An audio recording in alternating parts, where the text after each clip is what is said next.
5500 spectateurs en 4 jours de festival cet été, ce n'est même pas la moitié de ce qui était attendu. Peut-être pas si grave si les recettes du festival n'avaient pas été basées à 100% sur les entrées.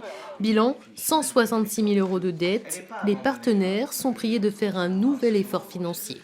On a quand même bon espoir d'obtenir 50% d'aide au total. Je parle aussi de mécènes privés, par exemple, pour avoir un déficit moindre en fin d'année. On va proposer un certain nombre d'activités, dont des soirées de soutien. Il y en aura une sur Parthenay prochainement, probablement au Palais des Congrès, avec un certain nombre d'artistes qui ont proposé de venir nous soutenir. Chercher à éponger la dette, échelonner les remboursements et modifier un peu les missions du Nombril du Monde pour prendre moins de risques financiers, voilà les solutions proposées pour le moment.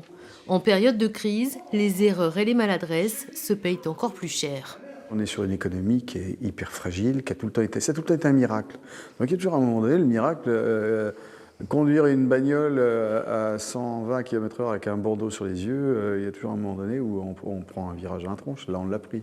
On voit bien la somme des erreurs qui ont été faites. Il n'y en a pas forcément une qui est déterminante, sauf que ça fait une conjonction très dure.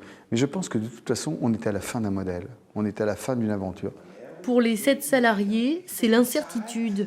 Les salaires ne sont garantis que pour les 2 mois qui viennent. Et là, le réalisateur du film dit « Bon, coupez maintenant. Coupe le film, coupe ».